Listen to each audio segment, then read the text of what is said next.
자, 출애굽기 25장 30절, 레위기 24장 5절에서 9절입니다.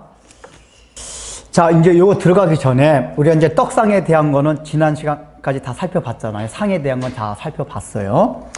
이게 상에서 가장 이제 중요한 게 그 핵심적인 의미가 뭐였냐 하면은 그 상을 통해서 가르쳐 주는 게 속죄소를 통해서 그리스도의 피로 덮임을 받은 사람들이 은혜가 확산되면은 하나님과 친밀한 교제를 하는 것이다. 하나님과 잔치를 누리는 것이다. 그게 떡상을 통해서 보여주는 걸 포괄적으로 설명하는 거라 그랬어요. 자, 그러면은 구체적으로 떡상 위에 있는, 왜 그렇다면 하나님께서 그 떡상 위에 그 떡들을 올려놓게 하셨냐, 그 얘기예요. 이제 지난번에 그 우리 떡상에 올려놨던 떡 아니고, 떡을 거기다가 만들고 떡을 먹을 수 있도록 기구에 대해서 설명드렸죠. 거기 숟갈, 그 다음에 떡 그 받쳐놓는 대접, 그 다음에 잔 따르는 주전자, 이런 건 출애굽기 했잖아요. 그건 왜 만들었다고 그랬죠? 기억 안 나시나요? 떡을 잘 받아 먹을 수 있는 수단으로서 하나님이 그런 도구를 동원시켰다 그랬어요. 그 얘기는 뭡니까? 우리가 하나님이 친밀한 교제를 나누기 위해서는 그 도구들이 다 뭐라고 그랬어요? 금이라 그랬죠. 그 금이라는 게 뭐라고 했어요? 거기서는 왕권을 말하는 그 의미가 아니라 두 가지, 금에는 두 가지 의미가 있다고 했잖아요. 하나는 왕권, 신성, 또 한 가지는 순수하고 순전함. 그러니까 하나님과 친밀한 교제를 나누기 위해서는 그 순전함과 순수한 신앙, 순전하다는 얘기 뭐냐면 문어발같이 여러 번 다리를 안 걸칠 걸 말하는 거예요. 성경에서 늘 순수, 이거는 올인하는 걸 말하는 거예요. 올인, 순수하는 거. 그러니까 여러분이 아셔야 될 게, 하여간 문어다리 걸치면 절대로 평안이 없습니다. 그 사람들은 맨날 세상에 뭐가 있어야지 평안하고, 우리가 예수를 믿으면 그때부터 예수에게 하나님 나라에 올인하는 게 필요해요. 그래서 이제 그 도구들은 금으로 만든 도구도 이제 그렇게 했었어요. 그러면은 실제로 떡상에 올려놓는 거는 도구들이라기보다는 본질이 뭐죠? 떡이에요, 떡. 왜 하나님이 하나님과 교제로서 나타나는 거기에다 떡을 해놨을까? 이걸 이제 오늘 우리가 레위기를 통해서 알아보기로 하겠습니다. 먼저 우리가 이거는 서론 시간에 해놓은 것지만은 떡이 의미하는 바는 그게 예수 그리스도인 동시에 하나님의 말씀이라고 그랬어요. 그러니까 실제로 하나님과 영적인 교제를 나누기 위해서 가장 필요한 것은 하나님의 말씀이거든요. 근데 이제 여기 내용을 보면은 단순하게 하나님 말씀으로만 이렇게 적용해가지고는 이렇게 이제 어려운 것들이, 내용들이 있어요. 그래서 하나하나 살펴보겠습니다. 그런 건 이제 지난번까지 한 거고, 자, 5절, 너는 고운 가루를 가져다가 떡 12개를 굽되 각 덩이를 10분의 2 에바로 하여. 처음에 떡을 만들기 위해서는 이제 추수한 곡식들이 있을 거 아니에요. 그러나 모세가 여기에서 명령을 받았을 때 농사 지을 때가 아니었거든요. 뭐로 떡을 만들었을까요? 만나로만 만나로. 가나안 땅에 들어가서 농사 지으면 만나를 만들었어요. 그러나 만나도 그렇고 가나안 땅에 들어가서 농사 지을 때도 그렇고 처음에 수확한 상태는 완전한 가루가 아니에요. 그러니까 하나님께 드린 제사 중에서 곡식단 그대로 드린 제사도 있어요. 근데 하나님이 구태여 떡을 만들어가지고, 예를 들면 소재 중에는 떡을 만들라는 소재도 있고, 실제로 그냥 단을, 곡식단을 그대로 집단, 그 단을 묶어가지고 태우는 것도 있거든요. 근데 구태여 떡을 만들어서 제사를 지낸다거나 이렇게 제단 위에 상에 올린다 할 때는 떡을 만드는 과정 가운데서 하나님께서 가르쳐 준 뜻이 있기 때문에 이렇게 명령하셨단 말이에요. 그럼 고운 가루를 가져다가 떡 12개를 떼요. 그 떡을 아주 가루를 곱게 해야 돼요. 그러니까 대강대강 하면 돼요. 고운 가루.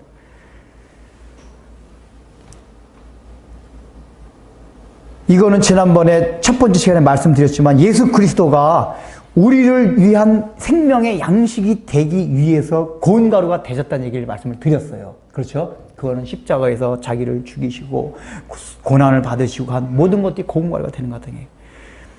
그러면 거꾸로 이 성막의 모든 원리는 하나님 편에서 오는 원리가 있고 그건 예수 그리스도를 설명하는 겁니다. 또 한편으로는 반대쪽에서 우리가 하나님 쪽 올라가는 신앙의 원리 측면에서 설명할 게 있다고 그랬어요. 그러면은 예수 그리스도가 우리의 생명의 양식, 우리에게 떡이 되었습니다. 근데 반대로 이 떡상에서 떡이 가르쳐주는 건 뭐냐면은 하나님도 우리 성도들이 어떤 건지 모르지만은 삶인지 행인지 모르지만 성도들을 통해서 성도가 떡이 되어서 너희가 나의 양식이 되기를 원한다 하는 말씀이 여기에 담겨져 있는 거예요. 그걸 예수님이 요한복음에서 말씀하신 적이 있어요. 수가성 여인을 만났습니다. 만나가지고 수가성 그 여인이 그렇게 여러 남자를 만나고 하다가 그래서 인생에 갈증이 있어요. 이 남자를 만나도 안 되고 저 남자를 만나도 안 되고. 근데 예수님을 만나고 나서 참 신랑을 만났어요. 당신이 메시아구나. 그래서 이 여인이 양동이를 그대로 두고, 성경 표현이 그래요. 그게 뭔지 아세요? 그 양동이는 그 사람이 갈증이 나서 가지고 왔던 도구와 양동이었어요. 즉 육신의 삶에서 자기를 어떤 걸 채워주기 위한 그 핵심적인 내용이 양동이었어요. 근데 성경의 표현 양동이를 버려두고 이 여인은 뭐냐면 예수님 만나서 와! 양식을 참된 양식을 만난 거예요. 와! 참된 양식을 참된 음료를 만나서 이제 내가 배고프지 않냐고 가라지 아니하리라. 그게 너무 기뻐서 지금까지 자기 양식으로 삼아왔던 그 물긴 양동이를 버려두고 마을로 뛰쳐간 거예요. 나 메시아를 만났다. 그 기쁜 소식을 전하게 떼가준 거예요. 근데 그걸 보는 예수님은 어땠습니까? 이제 제자들이 막 왔어요. 주여, 뭔 수가성 그 사마리아 여인하고 그렇게 얘기 오래 하셨습니까? 참나. 배고프지? 우리 배고파 죽겠습니다. 지금 주님, 지금 점심때 지난 거 아세요? 이제 그런 거예요, 이제. 하도 수가성 얘기 오래 하니까. 그러냐? 그럼 먹을 걸 좀 구해오라. 그러니까, 우리 주님 거도 좀, 이렇게 챙겨와야 되니까 내 건 필요 없다. 그러시면서 예수님 뭐라고 말씀하시냐? 나는 너희가 알지 못하는 양식이 있도다. 그렇게 얘기해요. 근데 그 양식이 뭐였었죠? 수가성 여인하고 만나고 나서, 수가성 여인이 예수님을 만나고 나서 예수님이 자신의 참된 양식이 되고 참된 음료가 됐다는 걸 깨닫고 기쁜 마음으로 그 양동이를 버려두고 온 사건. 그게 바로 예수님한테는 또 양식이 된 거예요. 우리가 예수님을 양식으로 받아들이고 참된 음료로 받아들여서 여태까지 자기가 양동이 삼아왔던 내가 세상에 살 수 있는 근거로 삼았던 걸 버린 그 믿음과 그 마음이 우리 주님이 볼 때는 너무 기쁘고 그것만 모두 배불러요. 우리 주님은 기쁘고 즐거워요. 잔치집 같아요. 우리 하나님이 그 양식이에요. 그래서 여기 떡상에 올라가는 떡들은 예수님이기도 하고 바로 우리 성도의 삶이기도 해요. 어떤 삶이죠? 예수님을 만나서 참된 양식과 참된 음료를 만나 기쁨과 즐거움을 누리게 되는 우리 성도들의 삶과 마음, 이게 바로 하나님의 양식이에요. 하나님은 그걸 통해서 우리가 교제 나누신다는 얘기예요. 그런 차원에서 우리는 처음에 그 떡상에 올라가는 떡이 되기 위해서는, 하나님의 양식이 되기 위해서는 고운 가루가 되어야 돼요. 지금까지 내가 살아왔던 모든 삶의 방식이, 신념 다 산산이 부수어야 돼요. 그러면 떡이 될 수가 없어요.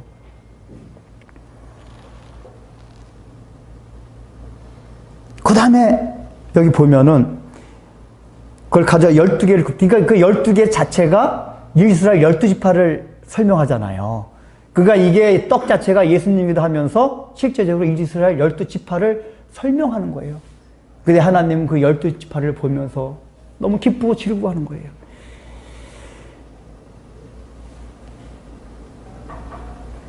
그리고 여기 보면 떡 12개를 각각 이렇게 두 줄로 나눴다 그랬잖아요. 두 줄로 나눴다는, 이게 12개를 세 줄로 할 수도 네 줄로 할 수도 있어요. 근데 두 줄로 6개씩 났거든요. 왜 그랬을까요? 이제 떡상 처음에 할 때 얘기했죠. 치수 설명하면서. 떡상과 떡이 가르친 게 하나님을 증거하기 위한 것이다. 그 얘기했잖아요. 처음에 속죄에서도, 그러니까 법궤도 하나님을 증거하기 위한 거고, 요 떡상에서도 이 떡들도 하나님을 증거하기.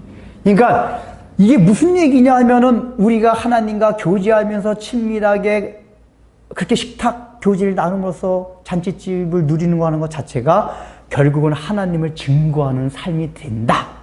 이거를 가르쳐 주기 위해서 떡을 두 덩어리로 이렇게, 이열로, 두 덩어리가 아니라 이열로 나눴어요. 항상 성경에서 두 수가 하나님을 증거하는 수라고 해요. 증거하는 수. 결국은 이런 것들도, 이런 걸 통해서 우리가 하나님을 증거하는 삶을 살아갈 수가 있구나. 다른 게 아니라 우리가 살아가면서 하나님과 친밀하고, 또 우리는 세상이 주는 저 양동이가 아니라 하나님이 주시는 그 음식을 통해서, 말씀을 통해서 나의 참된 양식과 음료가 되어서 그거로 배부름을, 그래서 내가 그것 때문에 자족하면서 살아갈 때 그게 하나님을 증거하는 삶이 될 수 있다. 그걸 말하는 거란 말이에요. 그런데 여기서 떡덩어리를 10분의 2 에바로 하고 있습니다. 10분의 2 에바는 어느 정도 크기냐면은 1 에바가 한 23리터 그 정도 돼요. 22리터에서 23리터 사이. 그냥 대략 23리터로 해요. 그러니까 10분의 1 에바는 대략 25리터 정도 되는 거예요. 그러면 10분의 2 하면 얼마가 되죠? 4.5리터가 돼요. 4.5리터. 근데 여러분, 떡 하나를 4.5리터씩 만들라고 했거든요. 생각해요. 4.5리터면 얼마가 돼요? 우리가 2리터짜리 음료수 페트병 있잖아요. 그거에 거의 2.5배 되는 거. 그 1.8리터 그렇잖아요. 이만한 거 되는 거. 그거보다 2배 큰 거거든요. 그러면 떡이 우리가 생각해 호떡같이 이렇게 요 정도가 되는 게 아니에요. 엄청나게 두껍고 떡이 큰 거예요. 떡이 커요. 큰 거를 6덩씩, 12줄 만들는 거거든요. 근데, 크게 만들었나 보다 생각할 수가 있어요. 근데 이제 우리가 그 뒤에 보면은, 나중에 거의 8절에 보면은, 9절에 보면은 이 떡은 아론과 그의 자손들이 거룩한 곳에, 그 성소 안에서 먹으라고 명령을 해요. 안식일마다. 그러니까 매일 먹는 게 아니라, 지금 이거를 일주일에 한 번씩 안식일마다 교체를 하라 그러죠. 교체를 해야 돼요. 교체를 하고 교체를 하면서 새 떡을 만들어가지고 떡상에다 올려놓고, 그 다음에 올려놨던 떡은, 그러니까 일주일 전에 만든 그 떡은 먹으라 그 얘기예요. 근데 여러분 잘 생각해 보세요. 이 떡이 맛이 있을까요? 없을까요? 레위기 2장을 보면은 소재로 들어가는 모든 떡은 무교병, 그러니까 누룩을 넣지 않은 떡들입니다. 그러니까 진설병도 결국 뭐냐, 누룩을 넣지 않은 떡이에요. 개떡. 그러니까 떡 자체가 맛이 없는 거예요. 근데 맛이 없는 떡이라도 말랑말랑하고 하면 그나마 괜찮죠. 이게 일주일 되면 어떨까요? 굳어요. 굳었는데 양도 엄청나게 많아요. 커요. 근데 하나님 이거를 먹으라고 얘기를 해요. 그러니까 우리가 볼 때는 이게 제사장들이 먹는다는 얘기는 하나님이 엄청나게 우리에게 양식. 근데 실제로 생각하면 이걸 먹는 게 쉬운 일이 아니에요. 떡의 크기와 무교봉이라는 떡의 특성, 개떡같이 막이 없는 게 딱딱하게 굳어져서 양도 많아요. 그럼 하나님 어차피 상징성으로 먹게 하실 거면 그냥 호떡같이 얇게 하셔가지고 그냥 싹 금방 먹게 만드실 텐데 왜 크게 만드셨을까? 왜 그럴 것 같습니까? 이걸 서로 먹고 싶어 했을까요? 안 먹고 싶어 했을까요? 별로 안 먹고 싶어 했죠. 물론 제사장은 먹었지만은. 여기서 서로 공동체성의 안에 있는 희생정신을 가리키는 거예요. 그러니까, 이게 다 먹기 싫으니까 내가 서로 먹어가고 이거를 없애야 되는구나. 그러니까 이 진설병이란 떡을 먹는 가운데 이 제사장들이 느껴야 되는 마음이 뭐냐? 가져야 될 태도가 뭐냐? 내가 다른 공동체의 다른 사람들을 위해서 희생해야 된다는 마음이에요. 근데 이 얘기는 다 연결되는 게 뭐냐면 자기 부인과 자기를 무너뜨리고 자기를 다 빠뜨리는 행동들. 그러니까 희생 자체는 자기를 빠뜨리지 않으면 안 되는 것들이에요.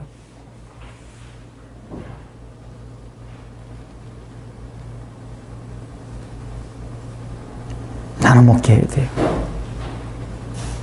이 얘기 뭐죠? 떡상에 올라가는 떡들은, 그래서 하나님 앞에 참된 양식이 되고 하나님으로 하여금 기쁨을 주게 하는 그런 떡이 되게 하는 일들은 뭐냐? 우리 자신이 10분의 2 에바 같이 맛이 없고 커짐에도 불구하고 그런 떡에 대해서 그걸 나눠 먹을 수 있는 위치, 이렇게 돼야지 하나님을 기쁘게 할 수가 있다. 그 다음에 이제 6절을 보면 요압 순결한 상의에 2줄로 한 줄, 아까 이건 한 거고, 그 다음에 이제 뭐가 나오냐면은 이 떡 위에다가 유향을, 거기 7절 보겠습니다. 너는 또 정결한 유향을 그 각줄 위에 두어. 그러니까 2줄을 6개씩 2줄로 세웠잖아요. 그런 유향을 맨 위에 떡에 올려둬요. 2줄을 세웠어요. 그럼 맨 위에 떡에다 유향을 올려놓으라는 얘기예요.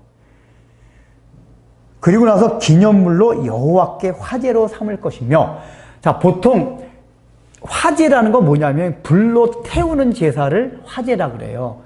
그런데 레위기 2장에 보면은 그 소제, 곡식을 태워서 드리는 화제가 나오거든요.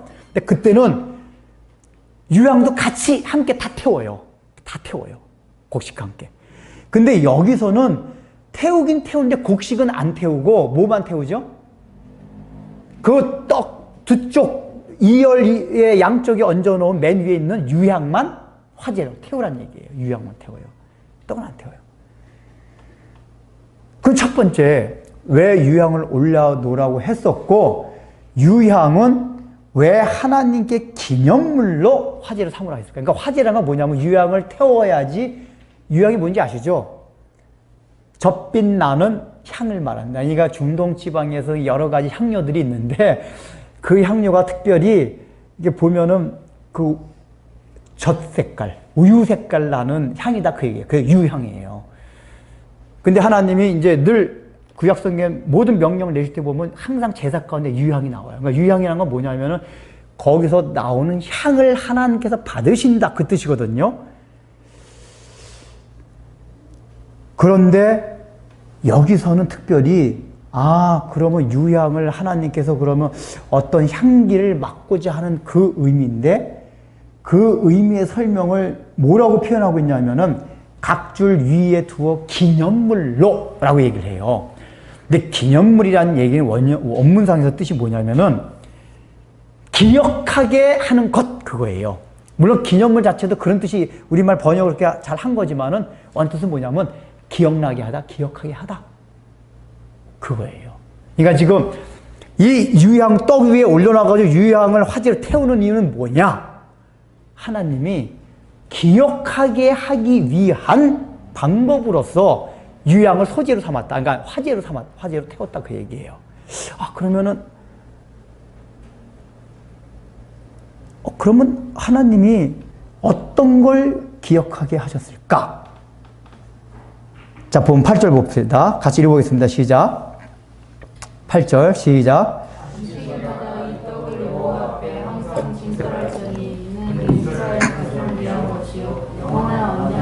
예, 지금 하나님이 여호와 앞에 지금 항상 떡을 그러니까 이렇게 베풀어 놓는 걸 하면서 두 가지 얘기를 하는데, 하나는 이스라엘 자손을 위한 것이요, 하나는 영원한 언약이라고 얘기를 해요. 그러니까 이 떡상에 올려놓는 떡을 통해서 하나님이 가르쳐 주고자 하는 게, 하나는 이스라엘 자손을 위한가 영원한 언약을 얘기해요.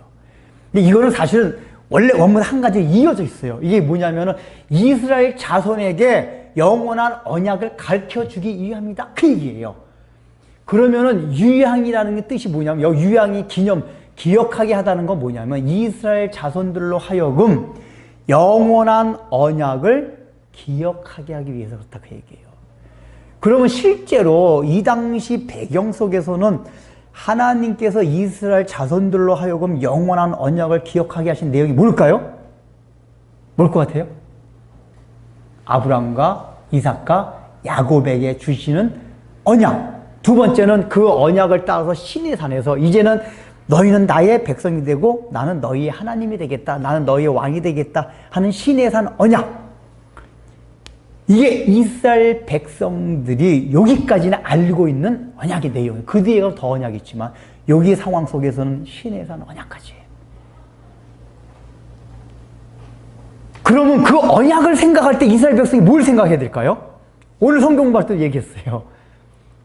하나님과 우리와 동맹관계를 맺었다.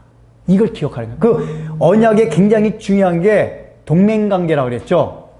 그러니까 물론 너희는 나의 백성이 되고 나는 너희의 통치자, 왕이 되겠다 하는 거는 내가 주권자이지만은 또 다른 얘기로 하면 뭐냐. 하나님이 창세기 12장 3절에 한 얘기, 아브라함한테 한 얘기가 뭐냐.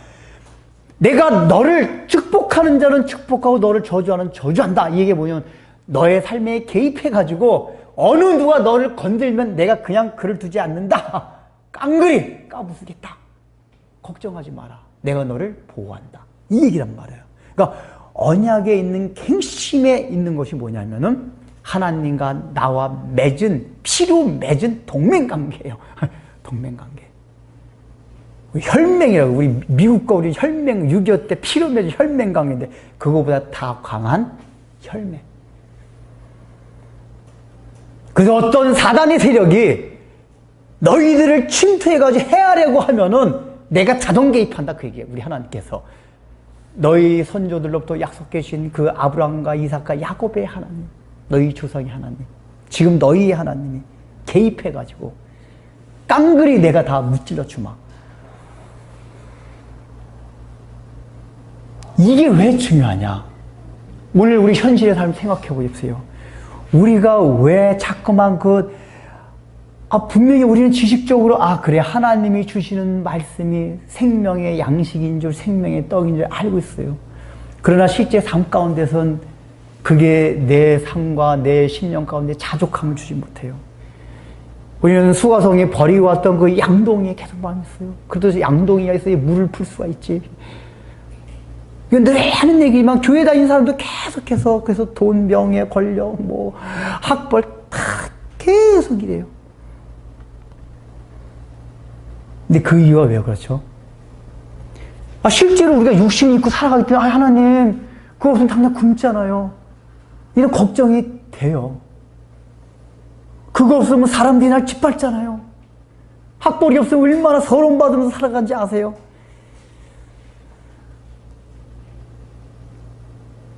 맞아요, 그게. 근데 하나님께서 약속한 그거예요. 그래서 너희가 그 양동이가 없어가지고 세상에 떡이 없어서 사단의 세력들이 너를 침공해가지고 너를 짓누려고 할 때, 너를 짓밟으려고 할 때 걱정하지 마라. 내가 자동 개입하겠다. 이걸 약속해 준 거란 말이에요. 그러니까 너희 조상 아브라함과 이삭과 야곱에게 준 그 언약을 통해서 늘 그걸 생각하라, 그 얘기예요. 그 아브라함 생애 가운데 성경에 보여주신 게 계속 그거였거든요. 우리 아까도 잠깐 얘기했지만 애굽에 자기가 잘못했어요. 애굽에 가가지고 하나님이 애굽에 가가지고 애굽왕이 자기 아내를 뺏으려고 하고 그래서 자기 그걸로서 죽임을 당할 뻔하고 그때도 하나님이 그때마다 개입하셔가지고 아브라함을 보호해 주시고 오히려 더 많은 복을 내려주셨어요. 또 이런 걸 가지고 맨날 우리 부흥강사 목사님 그러니까 얼마나 하나님 우리에게 물질을 주시고 그리고 수요일날 성경을 잘 하셔야 돼요. 성경 해석을 잘 하려면은 거기서 물질을 주는 게 중요한 게 아니라 그걸 상징이잖아, 하나님. 하나님이 우리를 보호해 주신다, 그 얘기예요. 그러니까 이 영원한 언약을 생각하고 기억해야지만 하나님의 말씀이 우리의 참된 배고프지 아니한 양식이 돼요. 양식이 돼요. 근데 이 말씀을 기억하지 못하면 못해요.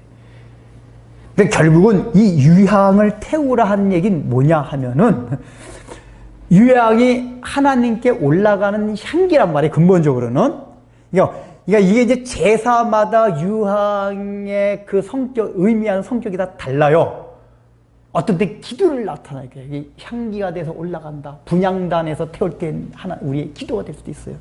근데 여기서 유향은 뭐냐? 이 향기는 하나님께 되는 기념물보다는 너희가 그걸 맡음으로써 기념물, 그 냄새를 통해서 기념물을 삼아라. 그 기념물이 뭐냐?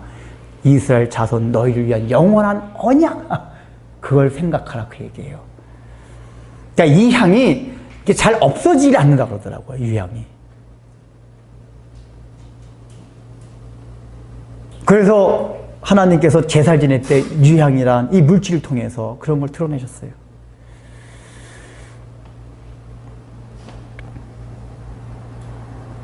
그러시면서 이 떡을 언제 한 번씩 갈라 그랬죠?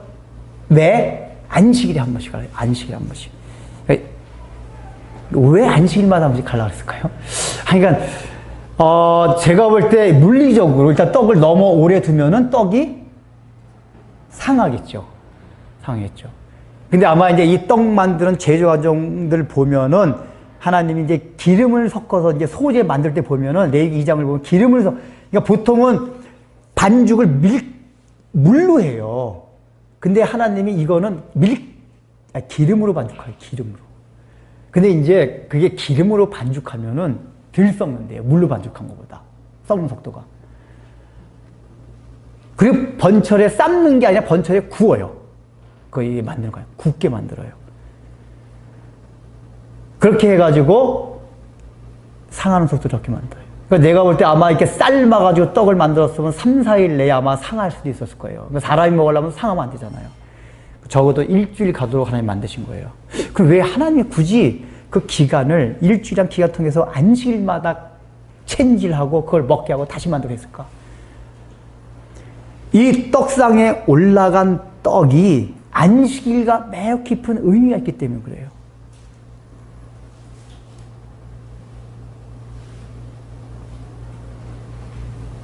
첫 번째는 우리가 생명의 양식이 되신 예수님 자체가 안식일의 주인이라는 걸 가르쳐 줍니다. 예수님이 누가복음과 요한복음에 그런 말씀을 많이 하시잖아요. 내가 안식일의 주인이다.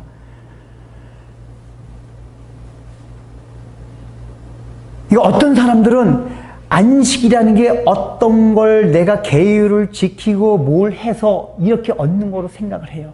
그러나 예수님이 안식일의 주인이라는 것 자체는 뭐냐? 우리가 예수님께 신뢰하고 의지하고 그분에게 귀했을 때 참된 안식이 있다. 나중에 이제 요한복음 강의할 있으면 이제 말씀드리겠지만은 그 당대의 유대인들이 착각했던 게 뭐냐면 자신들의 공로, 자기들의 종교적인 열심, 정성 이런 걸 통해서 안식을 얻을 수 있다고 생각을 했어요.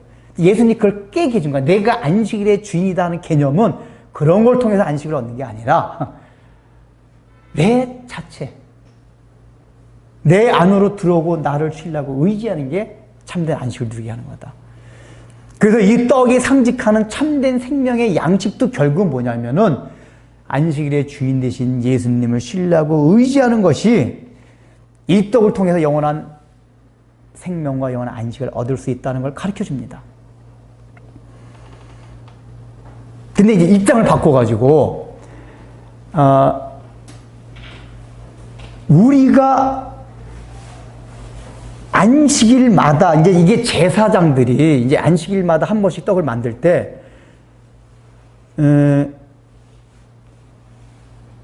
제사장들은 이 떡을 그러면 어느 날에 만들었죠? 잘 생각해 보세요. 떡을 어느 날에 만들었겠습니까? 안식일 날. 근데 원래 율법에는 안식일날 일하지 못하게 돼 있었어요. 못하게 돼 있었어요. 근데 이 제사장들은 안식일날 떡을 올려놓기 위해서 일을 해야 됐어요. 이게 뭘 의미하는지 아세요? 예수님이 요한복음에 그런 얘기가 나옵니다. 밀밭 사이로 제자들이, 누가복음, 일을 해요. 막. 그러니까 바리새인과 율법학자들이 시비를 겁니다. 왜 당신의 제자들은 안식일에 일을 합니까? 이 얘기를 그때뿐만 아니라 어떤 병자를 고쳤을 때도 그런 얘기를 해요. 그러면서 예수님 말씀하시는 게 내가 안식일의 주인이다 이 얘기를 해가면서 그 사이에 물론 밀밭 사이로 가는 건 진설병 얘기가 있어요. 근데 그런 거 생략하고 제일 중요한 건 뭐냐면은 예수님 뭐라고 말씀하시냐면은 너희가 안식일에 아무 일을 하고 있지 않느냐. 그러나 내가 말하노니 하나님께서 지금도 일하시니 나도 일한다. 그렇게 말씀하세요. 그러니까 원래 안식일은 일하지 않아야 되는 날이었었어요. 원래 십계명의 그 규례가 왜 일하지 않아야 됐죠? 그 십계명 강의 때 우리가 설명을 했어요. 안식일에 일을 하지 않는다는 얘기는 천지 만물을 지은 거에 우리 인간이 보탤 게 아무것도 없다. 그때 우리가 구원받은 건 우리의 공로나 우리의 자랑이나 우리의 뭐 어떤 정성이나 우리의 노력, 이게 아무것도 없고 오직 예수 그리스도의 공로다. 그래서 오직 하나님의 힘, 하나님의 능력, 예수 그리스도의 공로로 많이 구원받고 우리가 안식을 얻을 수 있다는 걸 보여주기 위해서 일을 하지 않는 거로 하나님 메시지를 한 거란 말이에요. 그래서 구약 시대 때는 일을 하는 자는 죽였어요. 왜냐? 일을 한다는 얘기는 하나님을 인정하지 않는 거와 똑같았단 말이에요. 그래서 바리새인과 이 사람들이 시비를 걸었는데 예수님이 하시는 하나님이 일하시니 나도 일한다. 안식일에. 이 얘기가 뭐냐? 안식일 규정과 규례가 좀 바뀌었다 그 얘기예요. 어느 때부터? 아담과 타락한 이후로. 그래서 예수님 오신 뒤로. 어떻게 바뀌었냐? 타락 이전에는 원래 그게 맞았어요. 일을 아무것도 안 하는 거예요. 그러나 아담과 타락함으로써 하나님께서 재창조를 위한 사역이 시작됐어요. 일이 다시 시작된 거예요. 제8일째부터. 그래서 여러분 주일날이 7일째가 아니라 8일째입니다. 이게 제가 지금 시간만 생각하는데 레위기나 민수기에 보면은 8일째 할례를 받고 8일에 대한 굉장히 많아요. 근데 주일이 날짜로 따지면 8일째예요. 8일째. 그러니까 8일째는 뭐냐면은 재창조를 위한 하나님이 일을 하는 날이에요. 그래서 신약 시대부터 예수님이 오신 이후부터는 주일을 지키는 게 굉장히 중요해요. 근데 주일을 지키는데 일을 하는 걸로 바뀌었어요. 무슨 일이냐? 세상 일이 아니라 제사장들이 이 당시에는 성소에서 떡을 구웠단 말이에요. 떡을. 즉 성소 안에서 이는 하나님의 참된 양식을 먹기 위해서 하는 모든 행위들, 그런 건 일을 해라 그 얘기예요. 그래서 우리가 주일날 이제는 예배도 드리고, 그러니까 여러분들 제가 이제 전사님 그 말씀 때 반가웠는데, 전사님 주일날 개인적으로 뭘 안 사먹는다 그러더라고요. 근데 우리 고신축 신앙이 다 그러셨어요. 주일날 안 사먹어요.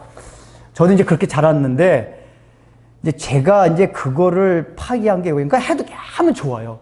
주일에 대한 그 거룩한 마음이 좋은데, 제가 이제 고신축교에서 신앙생활 하면서 뭐 계속 의미를 하냐면은, 주일날 아무것도 안 하는데, 우리, 교회 버스 그러니까 돈 쓰는 건 안 되거든요? 돈 쓰는 건 안 돼요. 이게 돈 쓰는 게 왜 안 되냐고 물어보니까, 어른들한테 물어보니까, 돈 쓰는 게 매매 행위인데, 그게 다른 사람들로 하여금 일을 하게 하는 행위다. 그 얘기예요. 그래서 이제 안 하는 거래요. 근데 우리가 버스 타고 교회 갔거든요? 그래서 제가, 아니, 버스 타고 가는 건 버스 기사하면 일해야 되는 거 아닌가요? 그러니까, 예배 드리는 이루는 걸 위해서는 버스 타도 괜찮대요. 그러니까 이제 어린 나이에 그때 받아들였는데, 이게 이제 점점 크면서 생각하는 게, 그러면은, 애당초 일을 안 할 거면, 우리가 일제시대 처음에는 그랬었어요.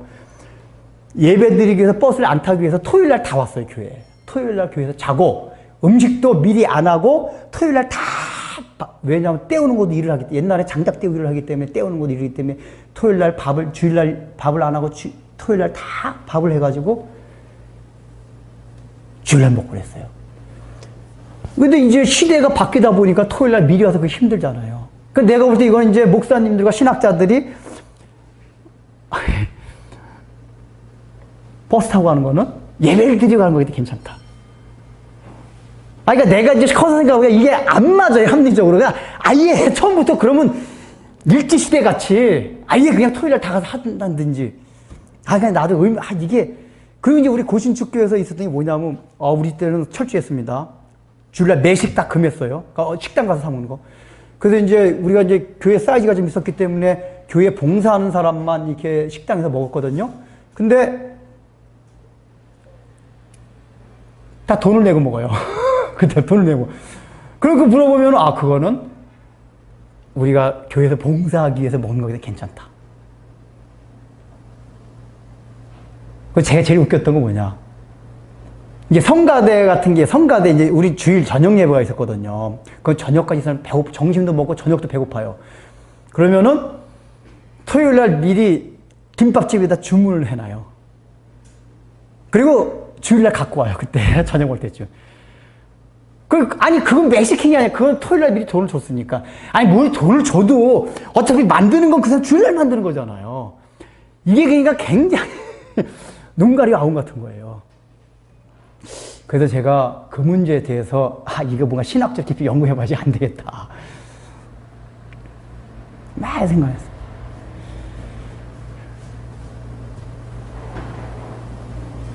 나중에 내린 결론이 뭐냐면 이거였었어요. 이거랑 누가복음, 요한복음. 주일을 거룩하게 지키는 건 맞는데 오늘날의 구약 때 안식일 지키는 것과 다른 건 뭐냐? 원리는 똑같아요. 하나님의 나라의 안식에 대한 거였었어요. 근데 그때 안식은 일하지 않는 게 그 메시지를 주는 거였었어요. 근데 예수님이 오신 다음에 뭐냐? 예수님이 오신 이유가 뭐냐? 재창조를 위해서, 재창조를 위해서. 아담과 타락하냐? 재창조를 위해서는 구원을 위한 일이 필요했어요. 그래서 그때부터는 주일날 일하는 게 나아요. 근데 그 일은 뭐냐? 자기 육신의 일을 위한 일이 아니라 하나님의 일을 위한 거예요. 그러면 이제 우리 또 여름 형제 같은 경우, 목사님, 그럼 내 여름 형제고 채영 형제 다 걸리네. 그러면 목사님 주일날 내 육신에 먹을 걸 위해서 하는 거예요. 그래서 주일날 빠지고. 그러니까 그걸 생각해야 돼요. 우리가 구약 때 같으면 아예 그런 직업을 가지면 안 돼요. 근데 신약은 그게 아니에요. 우리가 이렇게 다 하잖아요. 왜 그렇죠? 그 대신 마음가짐이 있어요. 가능한 우리가 주일날 일할 수 있는, 안 할 수 있는 환경을 만들 때 불가피하게, 왜냐하면 이 사회의 구조가 바뀌었단 말이에요. 산업 구조가 바뀌었어요. 옛날에 농경사회였어요. 그러니까 얼마나 오늘날은 직업도 많고 세분화에 복잡한 사회예요. 누군가가 이렇게 일하지 않으면 돌아가지 않았는 세상이에요. 그럴 때 늘 마음이 하나님 앞에, 하나님, 내가 지금 이 일을 해도 물론 육신으로 먹고 살아가는 그 일의 연장선에 하는 건 한 거지만 이 마음가짐이 하나님 앞에 예배드리는 마음으로, 또 그 일을 할 때도 늘 나는 하나님이 창조주요, 나를 또 재창조하시기 위해서 예수님이 땅에 오셨고 내가 그것 때문에 지금 이 일을 하고 있습니다라는 늘 고백과 함께 일을 하시라, 그 얘기예요. 일을 해도 단순하게 먹고 사는 데만 급급해서 하는 게 아니라 적어도 주일날 일을 할 때는 그 재창조, 내가 재창조, 하나님의 구원을 위하여, 구속되기 위하여 돈도 벌고 또 뭐 하여간 뭐 다른 것도 얻고, 그 마음가짐. 그러면 괜찮은 거예요. 그러나 중요한 건 뭐죠? 그 일들은 다 재창조와 관계된 일이어야 돼요.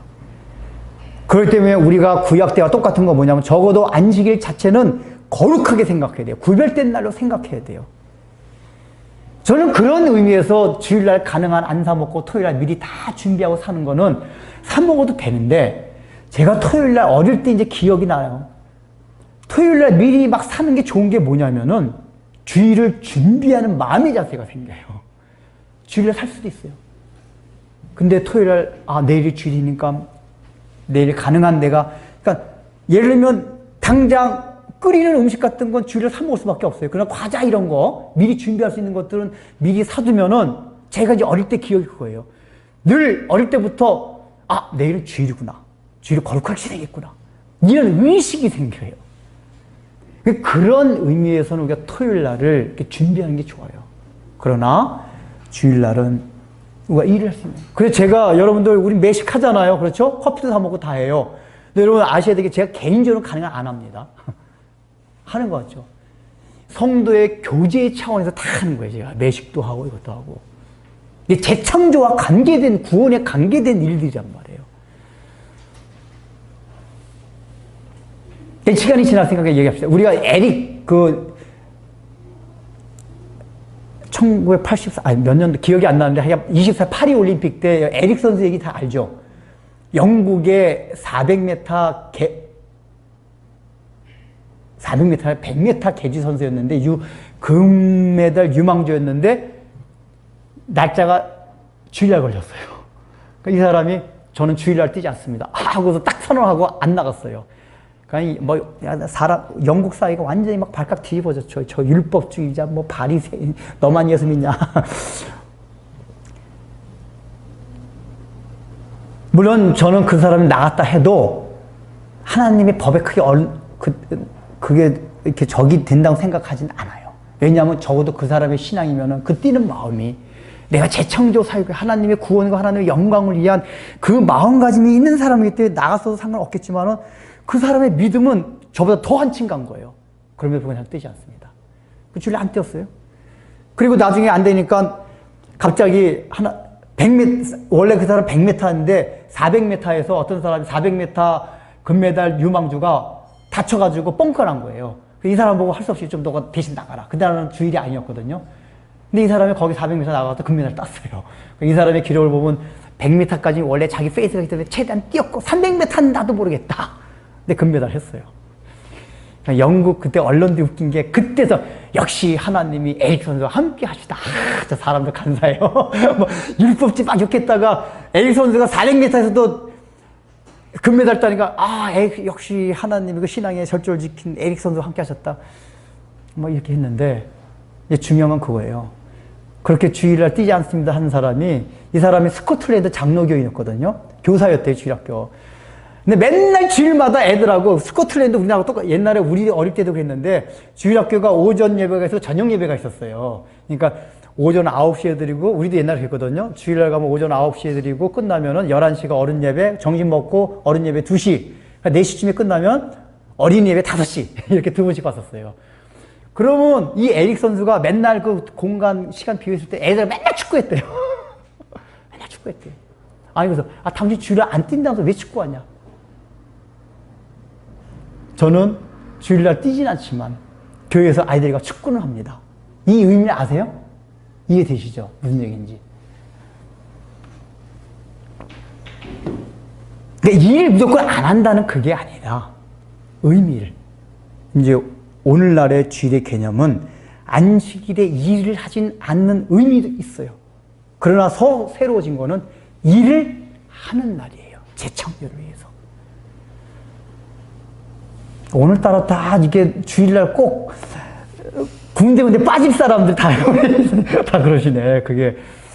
그러니까 그게 너무 그럴 필요는 없어요. 그래서 제가 지금도 그래서 우리가 주일날 꼭 보는 시험들은 청년들이 그럴 때 제가 청년 때 신앙을 다 거부했어요, 그거를.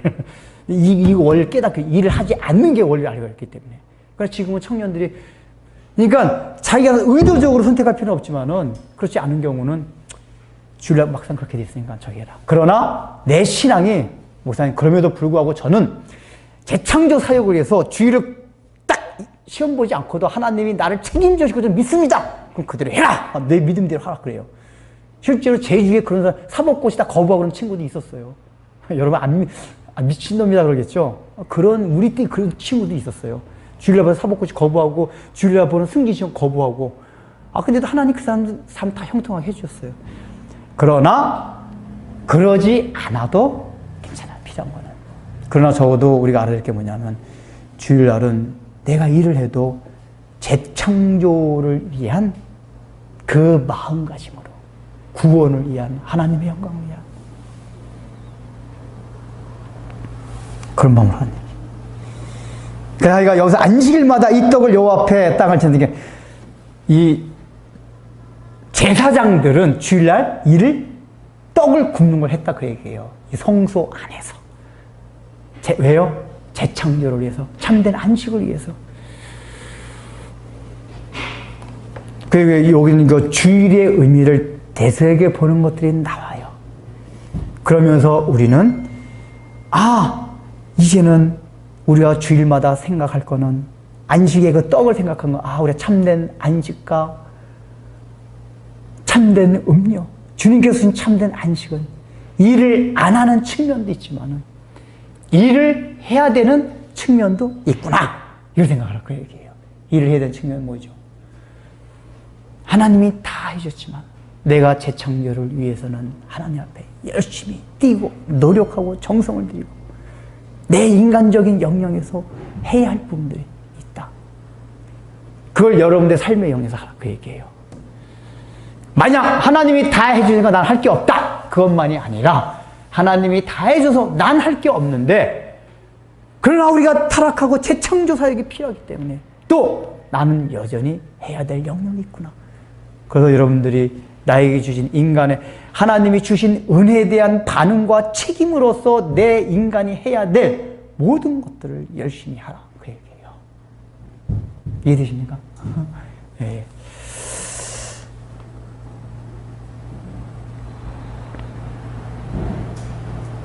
그래서 이제 이 안식일마다 하는 떡은 영원한 언약을 기억하게 한 떡이요. 마지막에 이 떡은 아론과 그의 자손에게 돌리고 그들은 그것을 거룩한 곳에서 먹을지니 이는 여호와의 화제 중 그에게 돌리는 것으로 지극히 거룩함이니라. 이거는 영원한 규례니라. 여기서 아론과 그의 자손들이 뭡니까? 제사장들이에요. 제사장들. 즉 제사장들이 그 성소에서 먹었어요. 성소에서 먹는 거. 이 얘기는 제사장이 뭐라고 그랬습니까? 특별히 하나님 앞에 봉사하는 사람이었어요. 처음에 말씀드렸어요. 즉 하나님 앞에 봉사하는 삶, 희생하는 삶, 그게 하나님이 보실 때 거룩한 삶이다. 이렇게 하나님께서는 얘기를 합니다. 그리고 우리로 하여금 그 떡을 먹기 위해서는 제사장들이 먹었듯이 너희들은 영원토록 제사장이 되어라. 근데 우리는 어떻게 생각하면 그러니까 이 떡은 제사장만 먹는 떡이겠군요. 하나님 앞에 봉사하는 사람 먹는 떡이겠군요. 생각하는데 베드로 사도가 뭐라고 말했습니까? 너희는 뭐라고 말했죠? 거룩한 나라요. 그 다음에 뭐예요? 왕 같은 제사장이요 했어요. 그러니까 모든 그리스도인들은 다 제사장이에요. 제사장. 이 떡을 먹어야 돼요. 이 떡을 먹는다는 얘기 뭐죠? 내가 하나님의 나라를 위해서, 이 성막을 위해서 봉사하는 삶을 살아가야 되는, 특별히 다른 사람을 위해서 중보해야 되는 그 위치에 다 예수를 믿는 사람이라면 서 있는 사람이다. 그 사람들이 하나님께서 주시는 이 안식의 떡을 먹을 수 있다. 그 얘기예요. 그래서 여러분들이 작게는 교회에서 하나님의 나라를 위해서 봉사하지 아니하고 내가 섬기지 아니하고 일하지 아니하고 안식의 떡을, 생명의 떡을 먹고도 배고프지 모르는 그 떡을 먹을 생각을 하지 말라. 그 얘기예요. 제사장의 역할을 할 때에 이 떡을 먹을 수가 있습니다. 기도하겠습니다. 하나님 아버지, 오늘 주님께서 떡상에 올라가는 그 떡을 통해서 또한 우리에게 말씀을 해주십니다. 우리가 가루로 빠져야 되고, 특별히 하나님께서 그 안식일날 만드는 것을 통해서 주일은 일을 하지 않는 이 측면과 함께 재창조를 위해서 다시 어떤 일을 해야 된다는 걸 생각하며, 우리가 주일을 대할 때마다 하나님께서 주신 이 사명을 생각하며, 우리가 이 땅을 살아가는 목적이 그저 나의 육신을 위한 것으로 살아가는 것이 아니라 나와 하나님의 나라가 완성되게 하기 위한 예수 그리스도가 이 땅에 오셔서 하셨던 모든 재창조 사역을 우리도 뒤따라가서 하는 제사장의 역할을 이 땅에서 하나님의 나라와 이 교회를 위해서 하면서 살아갈 수 있는, 그래서 우리가 그 안식의 떡을 먹으면서 잔치를 누릴 수 있는 은혜들을 저희 모두에게 허락하여 주옵소서. 예수님의 이름으로 기도드립니다. 아멘.